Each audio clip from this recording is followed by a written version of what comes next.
고린도후서 오늘 함께 보실 말씀은 고린도후서 13장 5절입니다.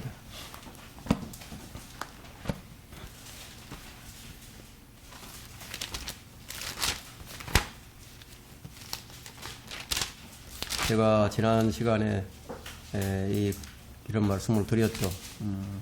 고린도후서 13장 5절을 가지고 말씀을 전하겠다고. 고린도후서 13장 5절 하면 한 구절만 읽겠습니다.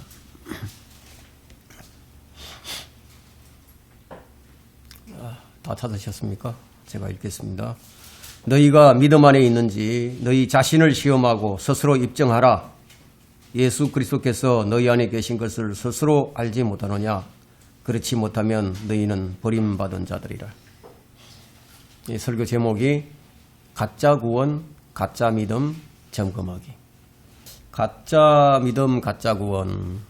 제가 왜 이런 제목의 설교를 하게 되었느냐? 그럴 만한 이유가 있습니다. 지금이 이제 마지막 때이기 때문에 그래서 그런 것만은 아닙니다.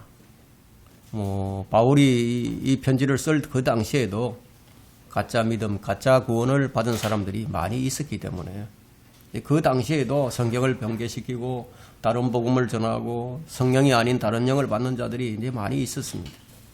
이런 일들은 시대를 막론하고 늘 있어 왔던 일입니다.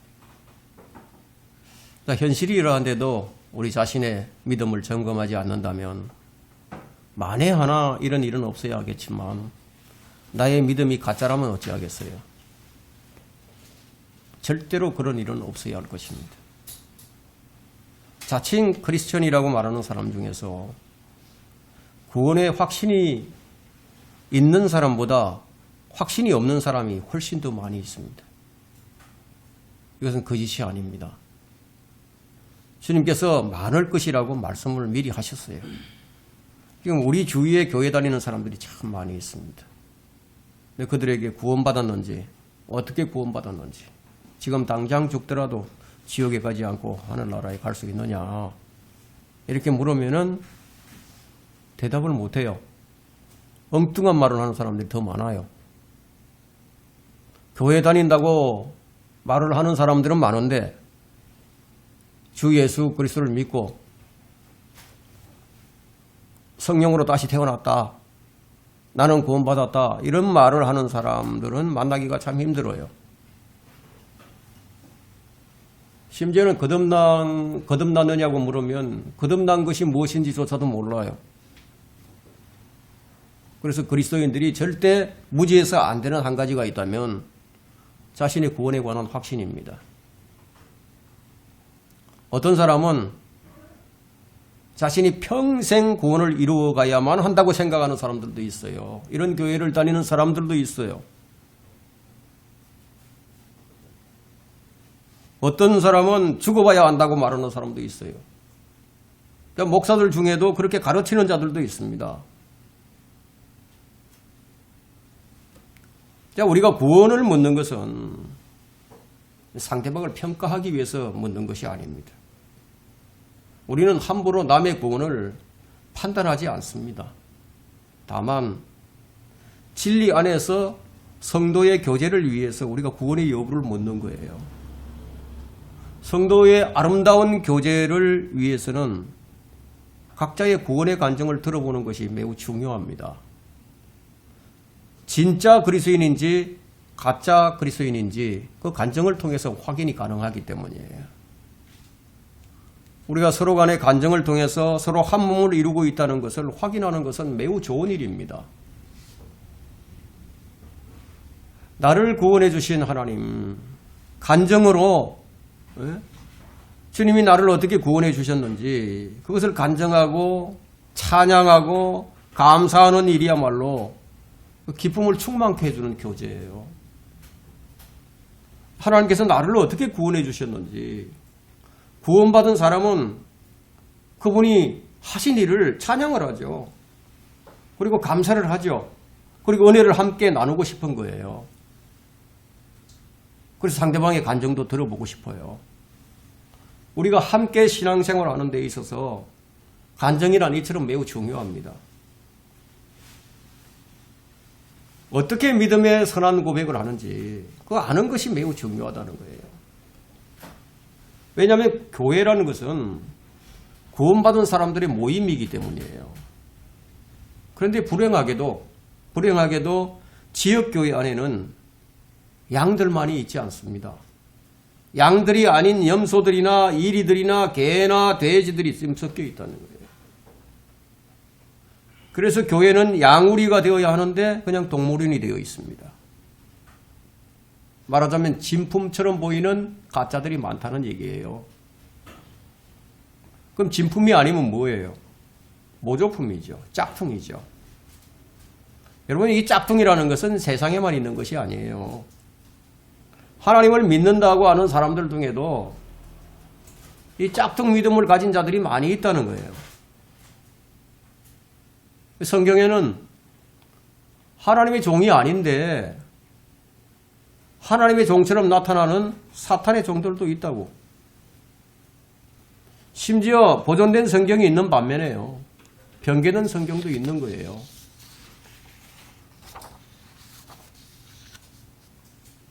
거짓 선지자들도 있고 거짓 사도들도 있고요. 거짓 교사들도 있어요. 거짓 목사들도 있어요. 거짓 형제들도 있어요. 이단들도 있어요. 이와 마찬가지로 거짓 믿음도 있다는 거예요. 이것에 대한 예시는 우리가 마태복음 7장 22절과 23절을 보면 잘 알아요. 예? 그럼 가짜 믿음을 가진 자들이 그러면 열심이 없느냐? 얼마나 열심인지 몰라요. 마태복음 7장 22절과 23절에는 그날에 많은 사람들이 나에게 주여 주여 우리가 주의 이름으로 예언하지 아니하였으며 주의 이름으로 마귀들을 쫓아내지 아니하였으며 주의 이름으로 많은 경이로운 일들을 행하지 아니하였나이까 라고 말하리니 그때 내가 그들에게 분명히 말하되 나는 너희를 전혀 알지 못하니 너희 불법을 행하는 자들아 내게서 떠나가라고 하리라. 이런 자들이 있다는 거예요. 이 교회 놀이를 하는 자들, 주님과는 아무런 상관이 없이 교회 놀이를 한다. 이들도 주의 이름을 부르면서 주의 일들을 한다고 열심을 냅니다. 선교사도 파송하고요. 그런데 주님은 나는 너희를 전혀 알지 못하니 너희 불법을 행하는 자들아 내게서 떠나가라고. 뭐 이런 가짜들이 있다는 거예요. 왜 이렇게 되었죠? 이 사람들이? 이들은 성령이 없는 자들이에요. 성령이 없어요. 그리스도가 없는 그리스도인. 말이 안 되죠. 그리스도가 없는 그리스도인. 그런데 자기는 그리스도인인 줄 알고 있습니다. 그래서 말이 잘 안 통합니다. 영이 같지 않으니까. 그런데 주님께서 이 숫자가 적지 않고 많을 것이라고 말씀하고 계십니다. 목사, 장로, 권사, 집사로 불리는 사람 중에도 얼마든지 있다는 거예요. 진짜처럼 보이는 가짜가 많다 이거예요. 그러면 이걸 어떻게 체크하느냐? 이걸 체크하는 방식을 지금 오늘 본문의 말씀이 지금 전하고 있습니다. 네가 진짜인지 가짜인지 스스로 시험을 해보고 스스로 입증하라는 거예요. 오늘 본문의 이 구절은 이 스스로라는 단어를 2번 쓰고 있죠. 스스로. yourself. 저 2번 쓰고 있어요. 그러니까 스스로 자신을 시험하고 스스로 자신의 믿음을 입증하라는 거예요. 이건 어떤 의미가 있을까요? 요지는 아주 간단합니다. 자신을 시험해보라는 말은 자신을 판단해봐라. 자신을 점검해보라 이런 말이죠. 자신의 믿음을 한번 판단해봐라.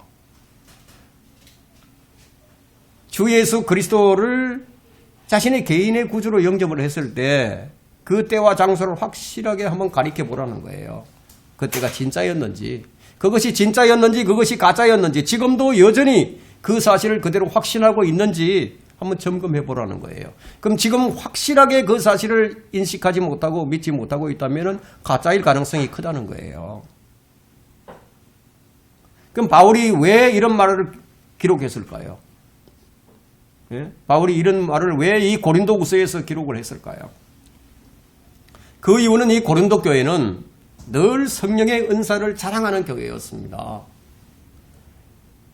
성경에 나오는 많은 이 초대교회 교회들보다도 유독 이 고린도 교회가 가장 성령의 은사를 더 많이 자랑했습니다. 그렇게 자랑하는 교회였지만 그런데 그들이 뭘 몰랐느냐? 예수 그리스도께서 그들 안에 계신 것조차도 몰랐다는 거예요. 그래서 바울은 여기서 말하고자 하는 것은 당신 안에 그리스도가 계신지 아닌지, 계신지 안 계신지 이걸 모르고 있다면은 그것은 당신이 구원받지 않았기 때문이라고 얘기하는 거예요. 당신 구원 못 받은 거라고. 나는 잘 모르지만 이 말씀에 따르면은 스스로 알지 못하면 버림받은 자다.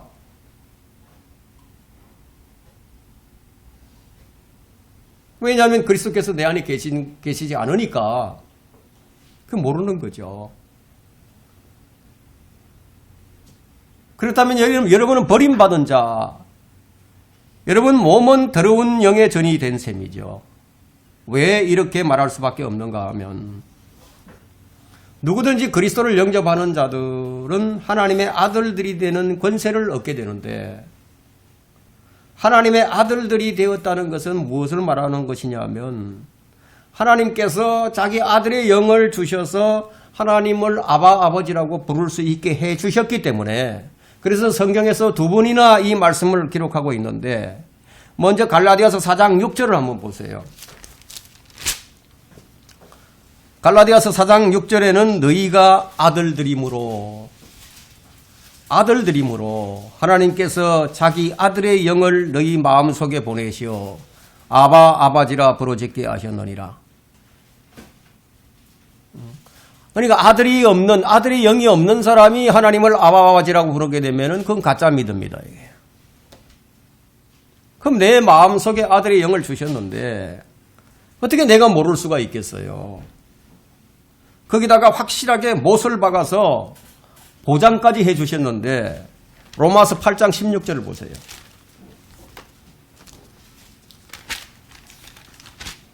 로마서 8장 16절에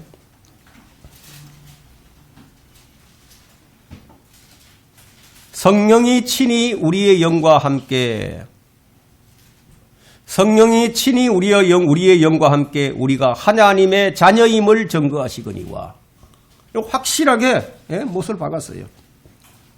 자, 이 말씀에 따르게 되면 그리스도께서 내 안에 계신 것을 내 스스로 알지 못하게 되면 그의 구원이 가짜다. 그 사실이 이러하기 때문에 설교자는 교회 안에 있는 사람들의 구원에 관해 관심을 가질 수밖에 없어요. 양들의 무리에 다른 동물이 끼어 있으면은 교회 안에 문제가 생길 수밖에 없다는 거예요. 그럼 왜 교회 안에 많은 문제들이 일어나게 되느냐?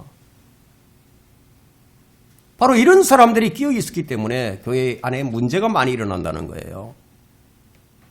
교회 밖에 있는 사람들이야 구원을 받지 못했으니까 그들을 확인할 필요조차 없지만 교회 안에 있는 사람들의 영적 상태에 관해서 설교자는 관심을 가지지 않을 수가 없는 거예요.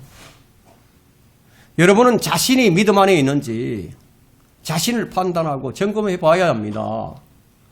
왜냐하면 하나님을 증거하고 선교 활동을 하고 있는 사람들조차 주의 이름을 부르면서 마귀들도 쫓아내고 경이로운 일들도 많이 하는 사람들조차도 가짜로 판명이 나는 판국에 우리가 어찌 우리의 믿음을 시험해 보지 않을 수가 있겠습니까? 지금 이 시대에 자신 안에 어떤 증거도 가지지 못한 크리스천들이 많이 있습니다. 자, 이 시간은 이 말씀에 따라서 자신의 믿음과 구원을 점검해보고 확신이 있다면은 구원이 필요한 자들에게 받은 그 복음을 전해주길 바랍니다. 말씀의 씨앗이 뿌려져 있는 사람은 받은 것이 있기 때문에 전달할 수 있는 사람이에요. 자, 그렇다면 그것이 올바른 것인지 믿음 안에 있는 것을 어떻게 스스로 입증하게 되는가? 첫 번째는 자신이 받은 구원을 다른 사람에게 전하는 것으로 자신의 참 믿음을 입증해야 합니다. 자신이 버림받은 자가 아니라면 구원의 증거가 있어요. 내 안에 없는 것을 남에게 전달하는 것은 그건 거짓 증인이죠. 구원을 확인하기 위해서는 하나님의 뜻이 무엇인지 아는 것이 중요합니다. 하나님께서 우리를 향하신 그분의 뜻은 모든 사람이 구원을 받고 진리 지식에 이르는 것이에요. 이것이 가장 큰 전제 조건입니다. 그러니까 내가 어떻게 살아왔건 무슨 짓을 했건 그럼에도 하나님께서는 내가 구원받기를 원하신다는 거예요. 이것 외에 다른 조건을 내건다는 것은 진짜가 아닌 가짜일 가능성이 큽니다. 하나님께서는 어떤 특별한 사람만을 구원하시는 것이 아닙니다. 모든 사람이에요. 예정된 사람도 아니고 선택된 사람도 아니고요. 마약 중도자도 아니고 마약 중도자, 중독자, 술주정뱅이, 동성애자, 독재자, 살인자 가리지 않고 하나님께서는 당신이 구원받기를 원하신다. 그래서 주님은 죄인을 회개에 이르게 하시려고 이 세상에 오셨어요. 나는 의인을 부르러 온 것이 아니요 죄인을 불러 회개에 이르게 하러 왔노라. 그런데 어떤 사람은 자신은 죄인이 아니라고. 그런 사람은 나는 구원자가 필요 없다는 것과 똑같은 말이죠.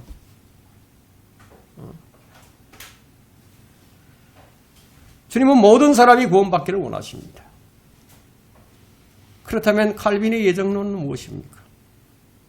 거짓이죠. 자신이 태초 이전에 선택받아서 구원받았다고 말한다면 그의 믿음은 거짓이에요. 선택된 사람만이 구원받는다. 이 교리가 거짓 교리라는 거예요. 왜냐하면 주님은 모든 사람을 위하여 고난을 받으셨습니다. 모든 사람을 위하여 죽으셨습니다. 그래서 고린도후서 5장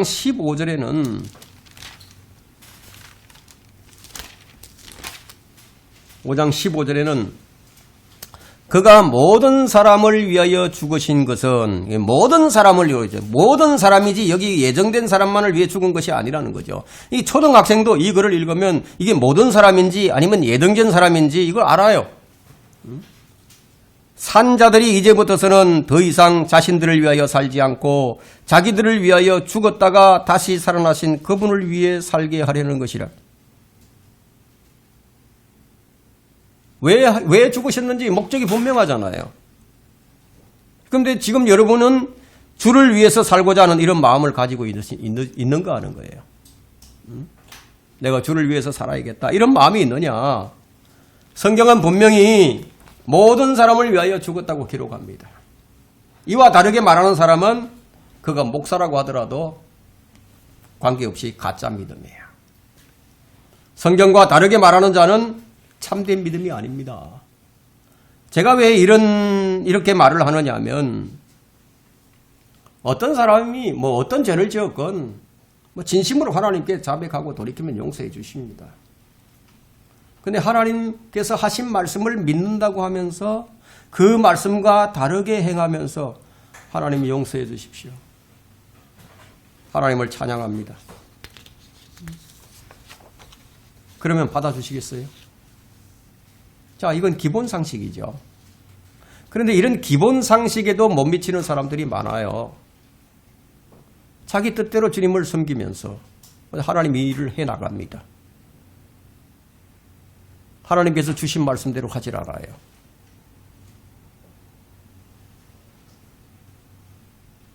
이런 믿음이 거짓 믿음이라는 거예요.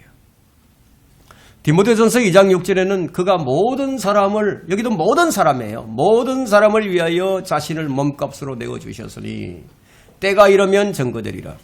모든 사람이라고 하는데 계속해서 예정된 사람만 구원받는다고 주장을 한다면은 그러면 그 사람은 하나님의 말씀과는 다른 생각이죠. 다른 생각을 가졌어요.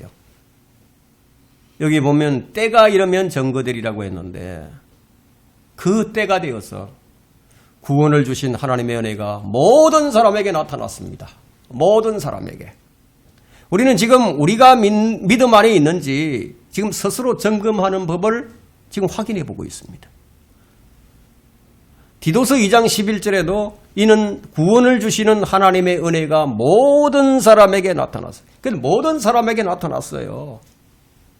주님이 이 땅에 오신 것은 죄인들에게 생명을, 영원한 생명을 주시고자 이렇게 오셨습니다. 그럼 여러분에게 이런 은혜가 나타났다면 그럼 어떤 증거가 있는가 하는 거예요. 뭔가 증거가 있어야 될 거 아니에요. 아무런 증거도 없다. 그럼 가짜죠. 증거가 있어야 됩니다. 여러분 디도서 2장 12절부터 14절 한번 보세요.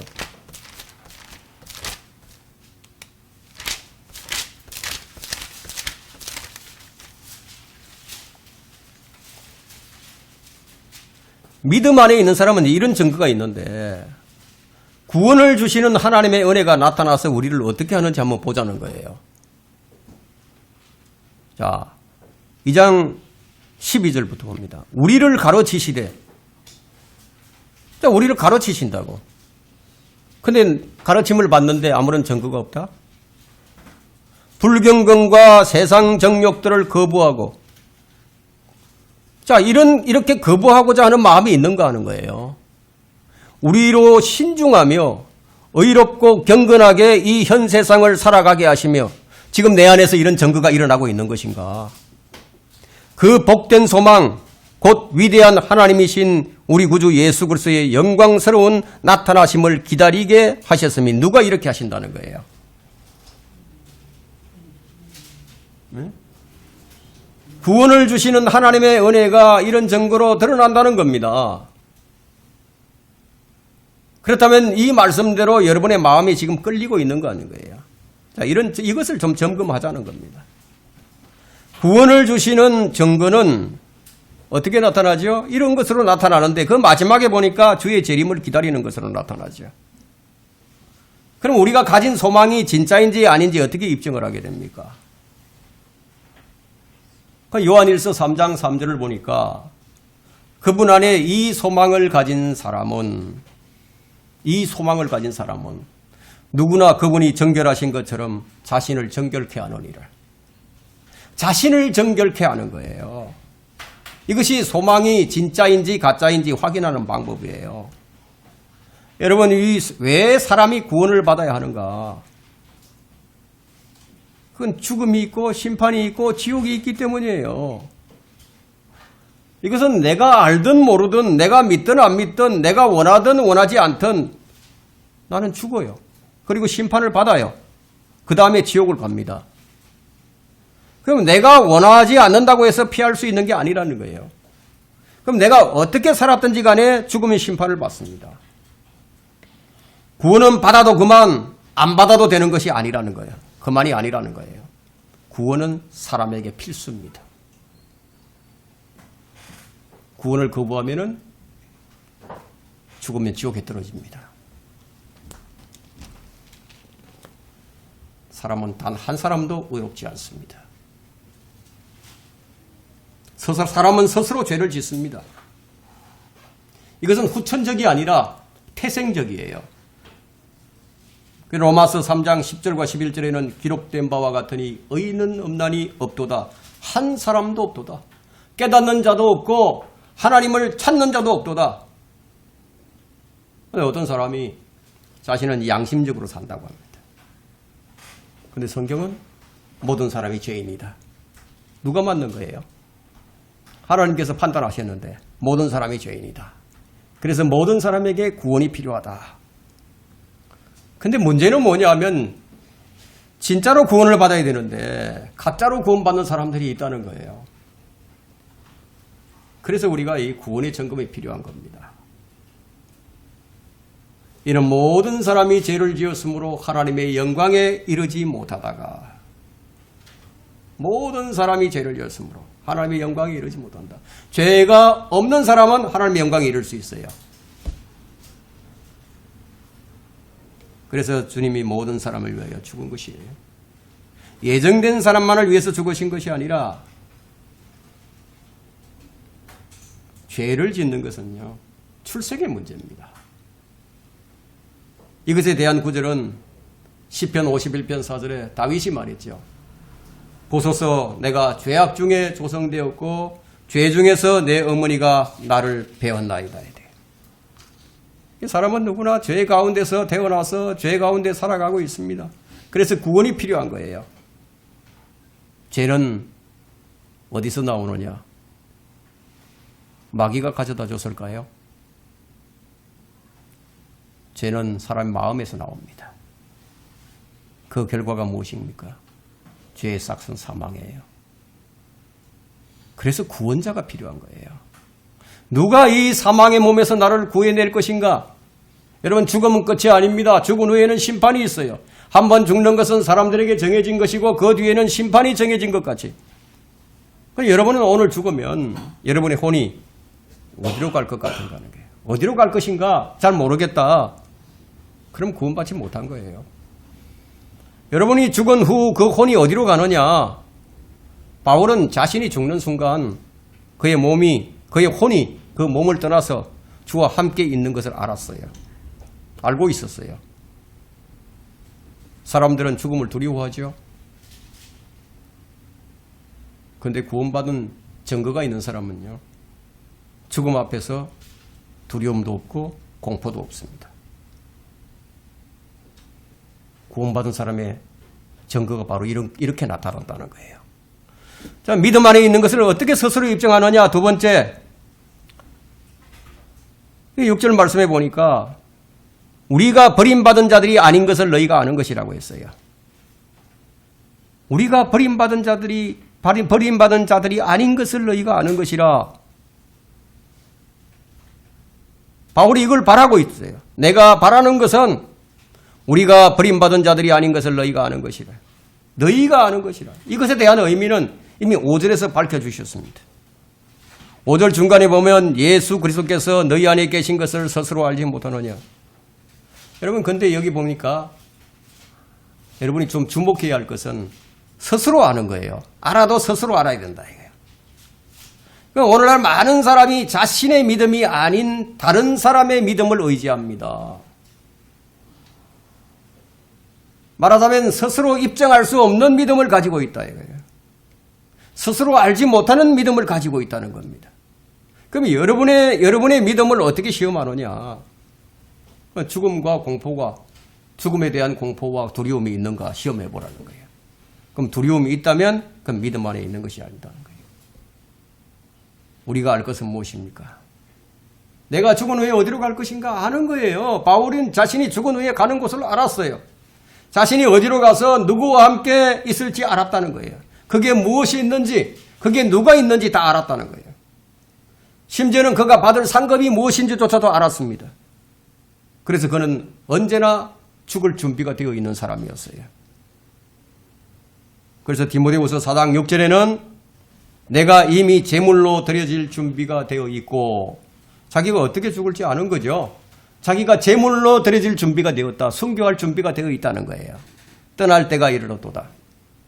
베드로도 이 사실을 알았어요. 베드로후서 1장 14절에서 이는 우리 주 예수 그리스도께서 내게 보여주신 것 같이 나도 나의 장막을 벗어날 때가 임박했음을 알미라. 아는 거예요. 사람들이 왜 죽음을 두려워합니까? 이걸 모르니까. 이걸 모르니까요. 알지도 못하고 믿지도 못해요. 소망도 없고 믿음도 없어요. 소망도 없고 믿음도 없으니까 어떤 짓을 합니까? 할로윈 데이 나가는 거죠. 그런데 쫓아가는 거예요. 그러면 불안과 두려움, 공포가 엄습하는 거예요. 사람이 죽으면 끝이 아니기 때문에 그래서 죽음을 두려워합니다. 그런데 문제는 죽은 후에 더 큰 고통이 있다는 거예요. 그것이 지옥의 고통입니다. 그래서 사람들은 평생토록 죽음을 두려워하며 속박에 매여 삽니다. 히브리서 2장 15절에 또 죽음을 두려워함으로 평생을 노예로 속박되어 있는 자들을 놓아주려 하심이라. 예수 그리스도께서 인간의 몸을 입고 오셔서 우리와 동일한 체질을 가지고 십자가에 죽으신 것은요. 바로 이 때문에 죽음을 두려워함으로 평생을 노예로 속박되어 있다. 이걸 놓아주지. 모든 사람들이 다 이 죽음의 공포, 죽음에 대한 두려움, 그게 매여서 살아요. 여러분, 삶에 대한 두려움과 고통도 있지만 지옥의 고통은 이 땅에서 사는 삶의 어떤 고통보다도 더 큰 고통이에요. 믿음 안에 있는 자들은 죽음의 공포가 없어요.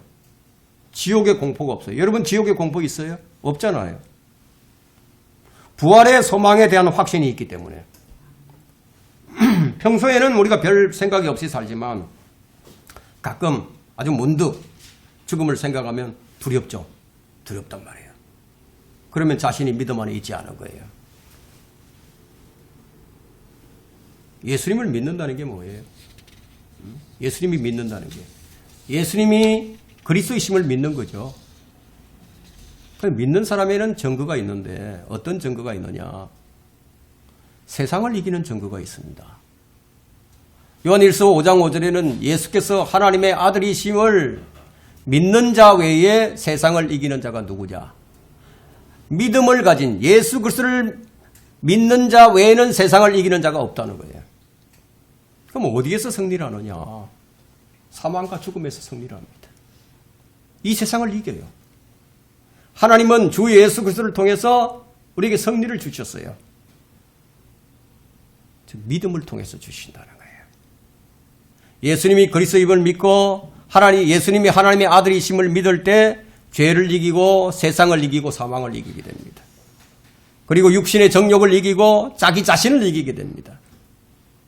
이런 승리가 여러분에게 있는지, 이런 믿음이 여러분에게 있는지 시험해 보자는 겁니다. 자, 우리가 이런 증거를, 이런 승리를 우리가 얻게 되려면 먼저 우리가 알아야 할 것이 있어요. 주님이 나를 위해서 행하신 일들을 알아야 돼요. 주님이 나를 위해서 뭔 일을 해줬는지 아무것도 모른 채 믿습니다 한다고. 그게 믿음이에요. 그래서 갈라디아서 3장 13절에는 그리스도께서 우리를 위하여 저주가 되셔서 율법의 저주로부터 우리를 구속하셨으니 기록되기를 나무에 매달린 자는 누구나 저주를 받은 자라고 하였도다.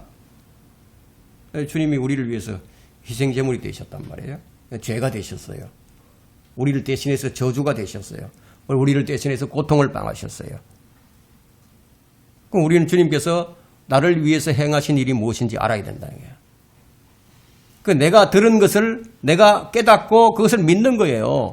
그럼 어떤 말씀이 내 안에 있는가 하는 것이 중요하겠죠. 여러분, 로마서 10장 8절을 한번 보세요. 이 말씀은 참으로 중요한 말씀입니다. 로마서 10장 8절 한번 보세요. 어떤 증거가 있느냐 하는 거죠. 무엇이 내 안에 있느냐. 그러나 그것이 무엇을 말하느냐. 말씀이 네게 가까워 네 입에 있으며 네 마음에 있노라 하였으니 곧 우리가 전파하는 믿음의 말씀이라. 바울이 전했던 그 믿음의 말씀, 그 복음의 말씀이 네 마음에 있다고.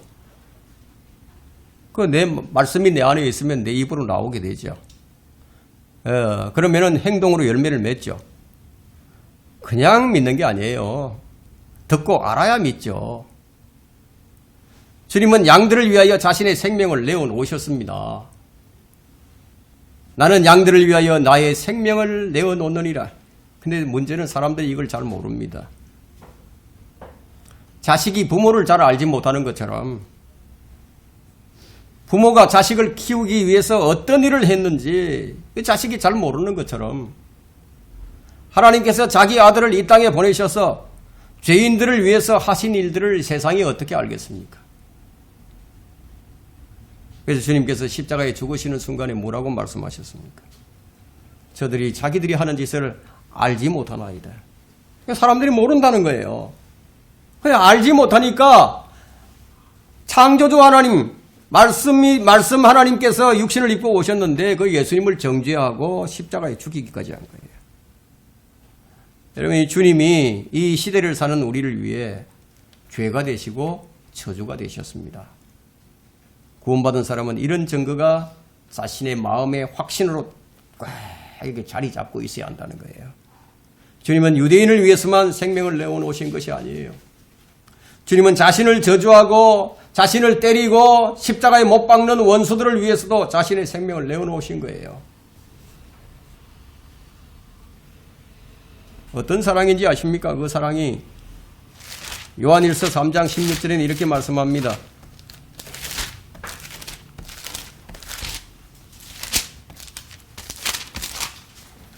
이로써 우리가 하나님의 사랑을 아노니 이는 그분이 우리를 위하여 자신의 생명을 내어놓으셨습니다. 따라서 우리도 형제를 위하여 우리의 생명을 내어놓는 것이 마땅하도다. 예수님이 하나님이시라는 거죠. 하나님께서 우리를 위해 육체를 입고 이 땅에 오셨어요. 하나님은 우리를 위해 자신의 피를 흘리셨습니다. 이런 강력한 확신이 있는가 스스로 점검해 보자는 겁니다. 예수님께서 나를 위해서 하신 일이 무엇인가? 하나님께서 나를 사랑하신다고 하셨는데 그게 뭐냐? 그게 뭔지 입증할 수 있는가? 그게 뭐냐면 나를 위해 생명을 내어놓으셨고 내가 받을 형벌과 고난과 저주를 대신 받으셨다. 나를 대신하여 채찍에 맞으셨고 나를 대신해서 지옥까지 갔습니다.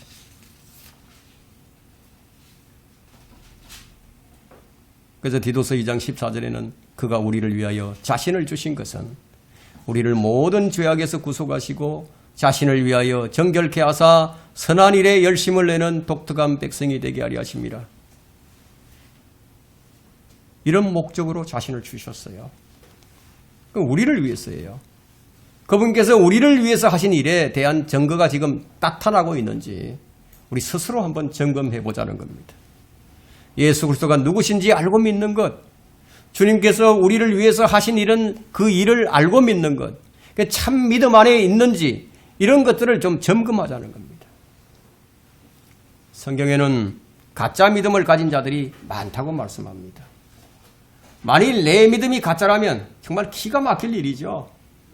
내가 참인 줄 알고 쫓아왔는데 나중에 알게 보니까 진짜가 아닌 가짜라면 그것도 다시는 기회가 없는 그때 알게 되었다면 여러분 그거보다 더 기가 막힌 일이 어디 있겠어요. 그래서 우리가 내 믿음, 내 구원을 사전에 점검하는 것이야말로 참으로 좋은 일이 아니겠습니까?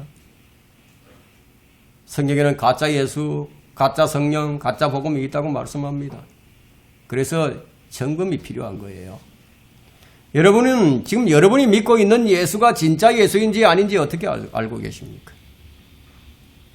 내 안에 예수님 계신 것을 믿는다. 그럼 그렇게 믿어진다. 그런데도 그것이 가짜일 수도 있어요. 그러면 어떻게 알아야 제대로 아는 것인가? 내가 믿고 있는 예수님이 성경으로 확인이 되어야 합니다. 그래야 진짜 예수님이에요. 안상홍이처럼 내가 하나님이다 그러니까 사람들이 다 몰려가서 돈 내고 그러죠. 성경으로 입증도 안 되는데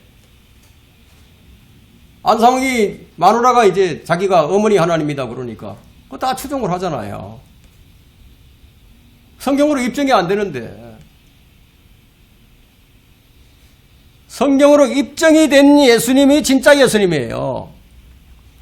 하나님의 말씀을 듣고 그 말씀이 성경에서 사실인 것을 알아야 믿죠. 그래야 제대로 된 믿음이죠. 그래서 우리가 알고 믿을 수 있도록 하나님께서는 이 보조장치를 다 마련해 주셨습니다. 성경에는 하나님께서 친히 나의 죄의 문제를 해결하셨고 누구든지 믿으면 구원을 선물로 주신다는 기록이 있습니다. 그러면 선물을 받은 증거가 입증이 되어야 되겠죠. 그것은 스스로 입증해야 됩니다. 누가 입증해 주는 게 아니에요. 그럼 여러분은 무엇으로 이것을 입증을 하고 있습니까? 지금의 나의 믿음의 상태가 냉랭하다. 그래서 이 증거를 조금도 입증할 수 없다면 입증이 안 되면 뭐냐는 거예요. 버림받은 자죠. 저 구원받지 못한 자라는 거예요.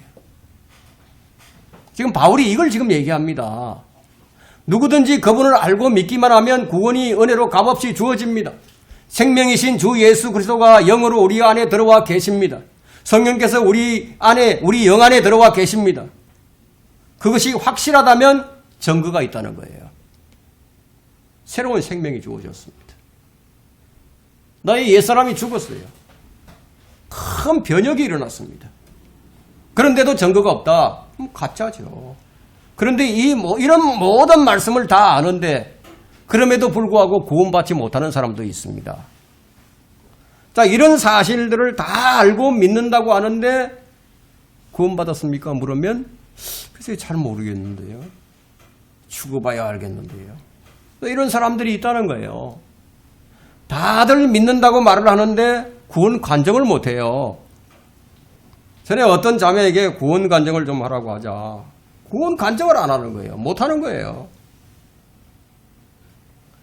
또 간증이라고 하긴 하는데 그것이 구원의 간증이 아닌 확실치 않은 간증을 하는 사람들도 있어요. 어떤 사람은 아무리 생각을 해도 자신이 구원받았는지 확신이 잘 안 간다고 하는 사람들도 있어요. 그러면서도 입으로는 뭐라고 얘기하는지 아십니까? 나는 예수님을 믿습니다.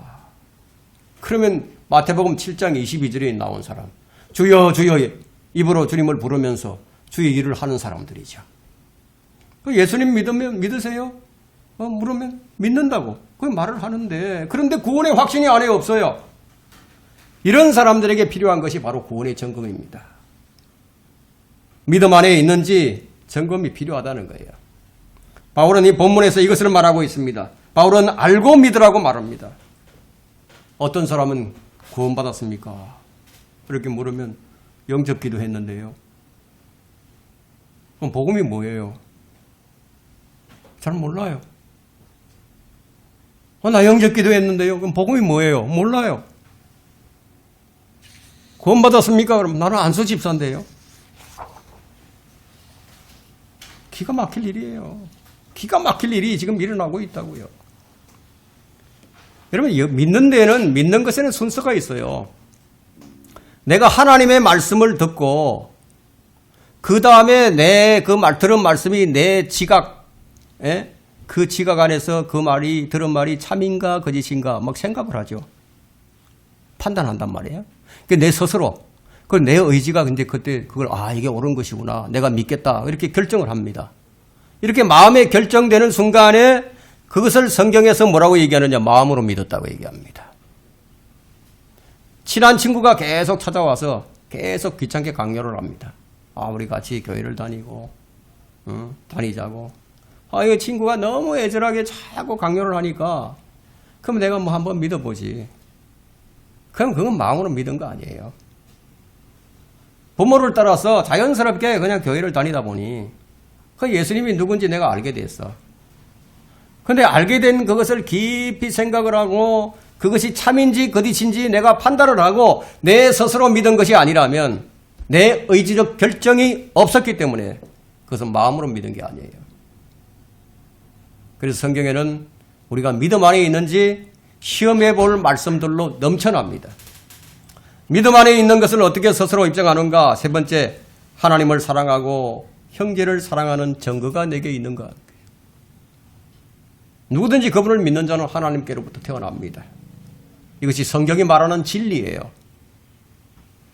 요한일서 5장 1절에는 예수가 그리스도이심을 믿는 사람은 누구나 하나님께로부터 태어났으며 낳으신 그분을 사랑하는 사람은 누구나 그분께로부터 태어난 자도 사랑하느니라. 주님이 나를 어떻게 사랑하셨어요? 그 정도는 우리가 얘기할 수 있어야 됩니다. 우리가 아직 죄인이었을 때 그리스도께서 우리를 위하여 죽으심으로써 하나님께서는 우리를 향한 그의 사랑을 나타내셨느니라. 이 갈보리 십자가의 사랑을 나타내신 거죠. 그래서 적어도 이 정도는 이 말씀을 얘기를 할 수 있어야 됩니다. 이사야 53장 4절부터 5절을 한번 보겠습니다.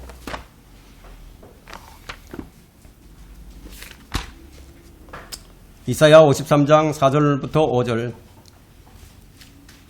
실로 그가 우리의 질고를 지고 우리의 슬픔을 지었는데도 우리는 그가 형벌을 받아 하나님께 맞으며 고난당한 줄로 생각하였도다. 그러나 그는 우리의 허물로 인하여 상처를 입었고 그는 우리의 죄악으로 인하여 상하였도다. 우리의 화평을 위한 징계가 그에게 내려졌고 그가 맞은 채찍으로 우리가 치유되었도다. 주님이 우리가 받아야 할 모든 형벌과 저주와 심판을 다 담당을 하셨습니다. 자, 이제 그러면 우리가 이제 해야 할 일이 무엇인가? 우리가 할 일은, 이걸 들은 사람들은 어떻게 해야 되느냐? 이걸 아는 사람들은 이사야 55장 7절에 주가 말하노라. 55장 7절에요. 악인은 자기 길을 버리고 불의한 사람은 자기 생각들을 버리고 주께로 돌아오라. 그리하면 주께서 그에게 자비를 베푸시리라. 우리 하나님께로 돌아오라. 그가 넘치게 용서하실 것입니다. 첫 번째 할 일은 죄를 회개하고 시인하는 거예요.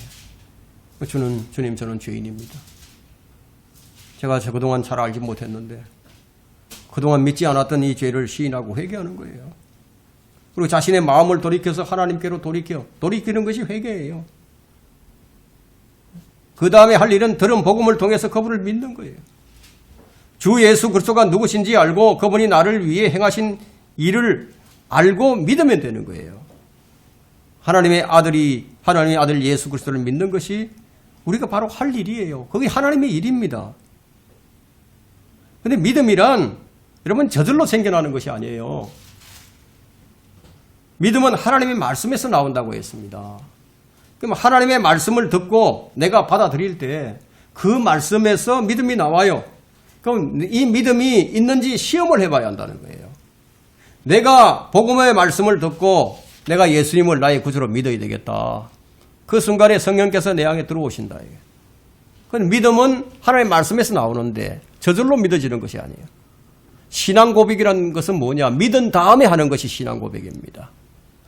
주는 그리스도시요 살아계신 하나님의 아들이시니다. 믿은 다음에 이 고백이 나옵니다. 마음으로 믿으면 이런 고백이 나오는 거예요. 어떻게 나오느냐 하면 하나님께서 아들의 영을 주셨기 때문에 성령에 의해서 이런 고백이 나옵니다. 이것은 영에 의한 고백이에요. 입술로는 아무리 고백을 해도 소용이 없어요. 마음에 성령이 계시고 마음에 복음의 말씀이 심어지면 그러면 그 다음에 이런 고백이 나온다는 거예요. 구원받았다고 하는 대다수가 로마서 10장 9절의 말씀만을 떠들고 있는데 네가 입으로 주 예수를 시인하고 또 하나님께서 그를 죽은 자들로부터 다시 살리신 것을 네 마음에 믿으면 구원을 받으리라. 이는 사람이 마음으로 믿어 의에 이르고 입으로 고백하여 구원을 받기 때문이라. 그런데 이 말씀 앞에 있는 8절의 말씀은 강구한 채 그냥 입으로만 시인하고 고백한다면 그렇게 구원받는다고 알고 있어요. 우리는 정확히 알아야 됩니다. 그 로마서 10장 9절과 10절 그 앞전에 8절의 말씀은 말씀이 내게 가까워 네 입에 있으면 네 마음에 있노라 하였으니 우리가 전파하는 믿음의 말씀이라. 이게 무슨 말씀이에요? 복음의 말씀이 마음에 심어져야 한다는 거예요. 그것이 마음에 믿는 거예요. 그래서 고린도전서 15장 2절에 따르면 너희도 복음을 통하여 구원을 받은 것이라고 했어요. 너희가 복음을 굳게 잡고 헛되이 믿지 아니하였다면 헛되이 믿지 않는 것이 전제 조건입니다. 마음에 심겨지지 않았으면 헛되이 믿는 거예요. 너희가 거듭난 것은 썩어질 씨로 된 것이 아니라 썩지 아니할 씨로 된 것이니 살아있고 영원히 거하는 하나님의 말씀으로 되었느니라. 그 말씀이 마음에 심어지니까 내 입에 가까이 있는 거죠. 거듭난 사람만이 신앙 고백이 가능합니다. 그 외의 모든 신앙 고백은 가짜예요. 가짜. 여러분은 하나님의 아들들이 된 증거가 있으세요? 하나님의 아들들이 된 증거가 있느냐는 거예요. 누구든지 그를 영접하는 사람들에게는 하나님의 아들들이 되는 권세를 주셨으니 즉 그의 이름을 믿는 사람들에게는요. 아들들이 되는 권세를 주셨어요. 근데 이미 아들이 된 거죠. 믿으면. 사망에서 생명을 옮겨주셨어요. 근데 하나님께서 주신 권세도 없고 하나님께서 주신 영도 없는데 내가 믿는다고 하면 그게 가짜 믿음이라는 거예요. 요한복음 5장 24절에는 진실로 내가 네게 말하노니 내 말을 듣고 또 나를 보내신 분을 믿는 자는 영생을 얻고 정죄에 이르지 아니할 것이며 사망에서 생명으로 옮겨지느니라. 하나님의 아들을 믿는 자들은 이런 증거를 가지고 있습니다. 사망에서 생명으로 옮겨진 것. 하나님의 아들들이라는 증거를 가지고 있어요. 너희는 다시는 두려워하는 종의 영을 받지 아니하였고 양자되는 영을 받았으므로 그에 따라 우리가 아바 아버지라 부르짖느니라. 너희가 다시는 두려워하는 종의 영을 받지 아니하였고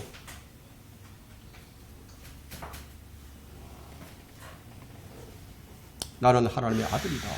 이런 증거를 가지고 있다. 그런데 이게 없다. 그러면 버림받은 사람이다. 여러분이 이런 증거를 가지고 있으면 믿음의 선한 고백을 하며 아마 믿음의 선한 싸움을 싸워가고 있을 거예요. 이런 확신이 상급을 여러분에게 가져다 줍니다. 그런데 믿는다고 한다면 어떤 경우라도 믿음에서 떠나지 말아야 돼요. 믿음에서 벗어나지 않아야 된다. 성경에는 참 믿음을 가졌던 사람들도 떨어져 나가는 사람들이 나오니까 그래서 참 믿음을 가졌더라도 믿음의 정도에서 벗어날 수 있다는 거예요. 상급을 다 잃어버리게 됩니다. 상급이 하나도 없어요. 그래서 정신을 바짝 차리지 않으면 안 된다는 거예요. 우리는 어떤 증거가 있어야 하는가? 형제에 대한 사랑이 있어야 됩니다. 형제를 사랑하는 증거가 있어야 된다니에요. 근데 이 마지막 시대에는 사랑이 메마를 것이라고 말씀하셨죠. 이 시대에 사랑이 없어요. 지금 이 시대만큼 형제 사랑이 없는 시대가 또 있었을까요? 우리는 이것을 반문하지 않을 수가 없습니다. 모두가 제멋대로 자기 마음대로 믿어요. 재판관계 시대에 왕이 없으므로 자기 눈에 옳은 대로 행하였다고 그렇게 했는데 지금 이 시대가 그런 시대예요. 말로는 입술로는 사랑합니다. 사랑을 외치되지만 형제 사랑이 사라졌습니다.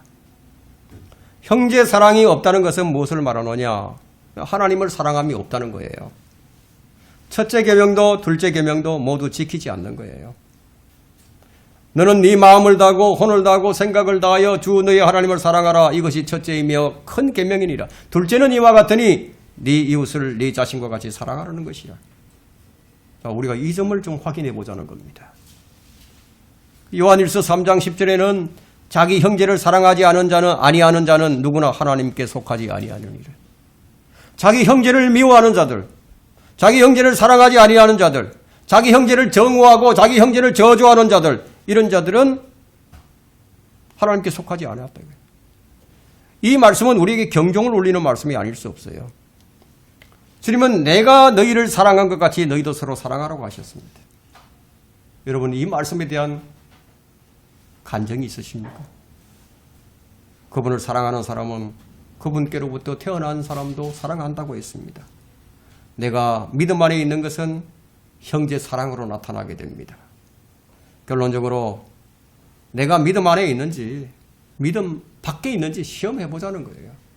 이게 무슨 말씀이냐면 그리스도 안에 있는지 그리스도 밖에 있는지 시험해 보자는 거예요. 그러면 믿음이라는 도대체 뭐냐? 믿음이 대체 뭔데 지금 믿음 안에 있는지 시험하고 입증하라고 하는 것인가? 그것을 알고자 하면 믿음이 대체 무엇인지 성경에서 찾아보면 되죠. 믿음의 창시자요 완성자이신 예수 그리스도. 믿음의 창시자 완성자 예수 그리스도. 이 말은 뭐예요? 예수 그리스도가 믿음을 만드신 분이라는 얘기죠. 우리 갈라디아서 3장 23절을 찾아보면 확인이 가능합니다.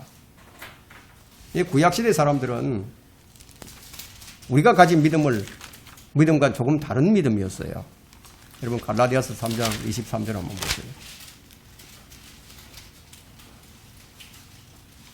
그러나 믿음이 오기 전에 우리는 율법 아래서 감시를 받았으며 나중에 믿음이 계시될 때까지 갇혀 있었느니라. 무슨 말씀이에요? 예수 그리스도께서 오시기 전에는 이렇다는 얘기예요. 예수 그리스도가 오시기 전에는 모든 사람이 율법 아래 감시를 받고 율법에 갇혀 있었어요. 그러면 믿음 안에 있는 것이 무엇인지 분명해지죠. 믿음 안에라는 말은 그리스도 안이라는 얘기예요. 그리스도 안. 믿는 자는 그러면 어떤 고백을 붙들어야 하느냐? 그분이 나를 죽이실지라도 나는 그분을 신뢰하리라. 그분이 나를 죽이실지라도 나는 그분을 신뢰하리라. 이 말씀을 우리가 굳게 붙들어야 합니다. 죽을 지경에 놓였다 하더라도 이 말씀을 붙들라는 거예요. 사람이 극한 상황에 이르게 되면요, 믿음에서 떠날 수도 있어요. 그럴 때 믿음을 부인하게 됩니다. 그렇게 잘 믿던 사람이 극한 상황이 계속 지속되게 되면, 야, 내가 뭔가 좀 잘못 믿은 것이 아닌가. 아니, 내 믿음이 이건 진짜가 아니라 가짜가 아니었는가. 뭐 이렇게 생각이 듭니다. 우리가 육신으로 생각하면 충분히 이런 말이 나올 수 있어요. 이때 내가 고백해야 할 말이 뭐예요? 그분이 나를 죽이실지라도 나는 그분을 신뢰하리라. 믿음 안에 있는 사람은 바로 이런 증거가 있습니다.